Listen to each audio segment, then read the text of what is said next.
Hi everyone, welcome to my next video. I received a comment yesterday with a question that I thought was really interesting, and I thought I would talk about it today because I did respond back with an answer, but it was only part of my answer, and I thought, gosh, I have so many fun ideas about that one. I think I'll make a video. So the question was, if I can remember exactly, basically, do I have a plan in the event that I'm ever unable to live here for whatever reason, whether it be aging, can't drive anymore, can't deal with the weather, for whatever reason I can't do all the work anymore that it takes to live off grid by myself. Do I have a support system? Do I have anyone to help me? And I'm going to try to keep this short because I'm very passionate about the way I live my life, and my answer about the support system is that I have found in the past that the more people you have around you, the more they hold you back. And I hope that makes sense. Throughout my life, I've always enjoyed my independence, and I've made some choices that people would often say, Barbara, you can't do that, or that's not possible, or how are you going to do that if you haven't figured it out yet? And that annoys me because I believe that if there's something you really want to do, you figure it out along the way, and that's how you learn. And if you make a mistake, well, heck, that's how we learn too, right? And I've lived my life this way. I've done things that are, well, some of them have been a little daring. I've always been okay, but looking back, some of them were a little too daring. That was in my younger years. But here's the thing. My number one concern is if I was unable to renew my driver's license because of that darn eye test. And luckily I just did, so I'm good for another 4 years. But what if I was ever unable to drive for whatever reason? What would I do? Because I do not have anyone around here, nor do I want anyone around here to help me. Yes, I could order my groceries and have them delivered. They have a great delivery service, and I'd be absolutely fine doing that. And I could install a well for water if I really had to, and I would do that. So there is a way to stay here, if that ever happened. But I have another fun idea.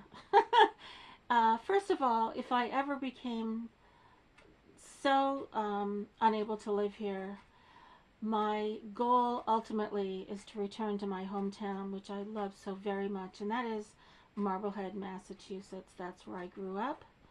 My father was born in the house across the street from where I grew up. My grandmother was born there and lived there her entire life, and my great-grandmother also. I believe she came to Massachusetts as a young teen. So my family goes back 5 generations on the same street. And I very much love that town.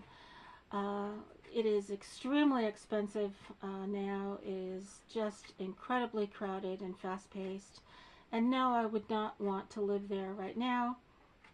But in the event I ever just needed like a studio apartment or a one-room little tiny place, with all the money I'm saving by living here, between my very, very low mortgage, which will be completely paid off in 2 years or less, and I will be able to sell this place, which has appreciated in value, and go there and live quite comfortably.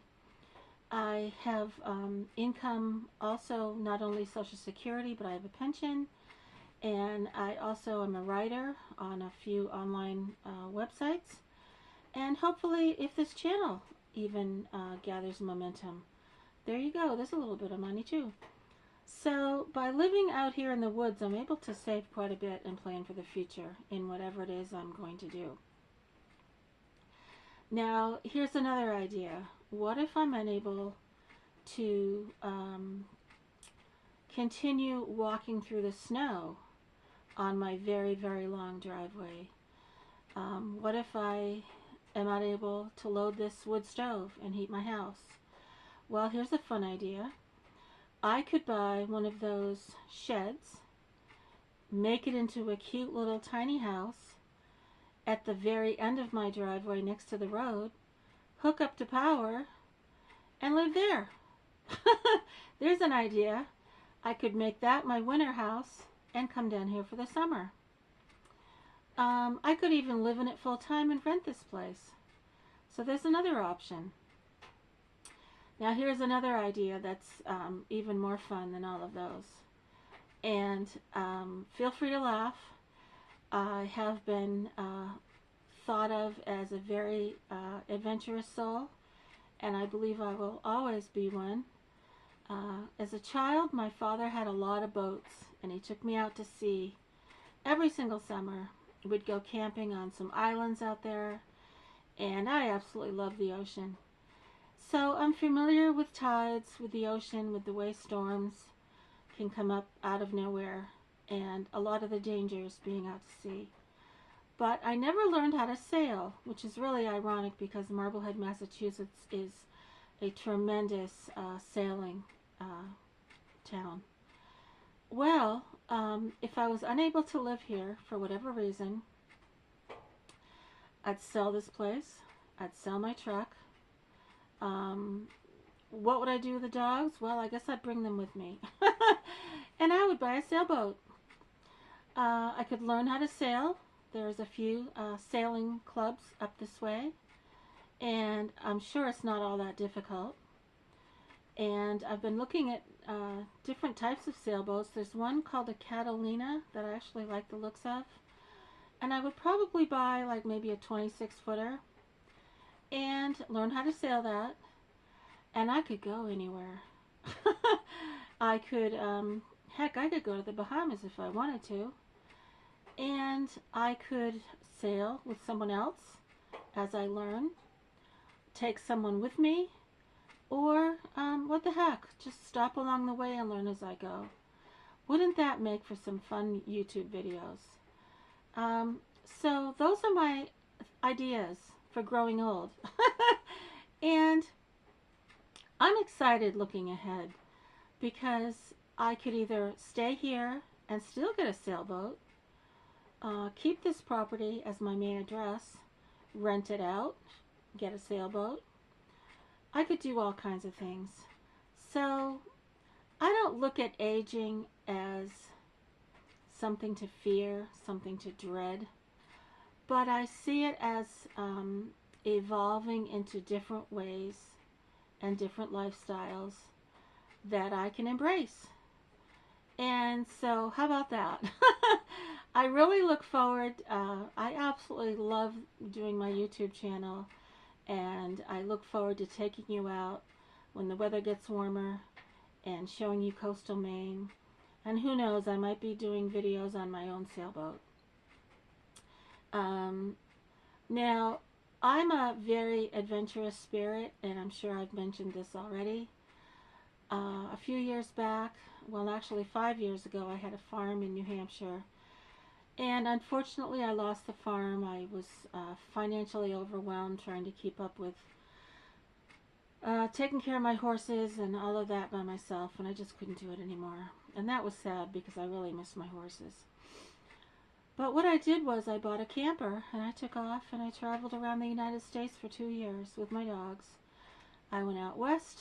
I camped by myself in Wyoming, up along the coast, and I visited national forests. I only wished I'd had a YouTube channel then, because that would have been really, really fun to do. I didn't think of it. And so there you go. There's a lot of ideas. And I want to thank that person for asking me, because I realized that I hadn't given much thought, and it reminded me of all the fun ideas I have looking ahead. So please feel free to ask me any questions. I don't think learning how to sail would be difficult. I'm sure there's a lot of maintenance involved with maintaining a sailboat. But I can be studying all of that now. I can be teaching myself a lot of that before I even get out there. So please feel free to ask me questions. Subscribe if you haven't already. And yeah, give me a thumbs up if you'd like. Thanks so much, everyone, and I appreciate you all. I love my channel, and I so enjoy interacting with all of you. Take care, and I hope you're having a really great day.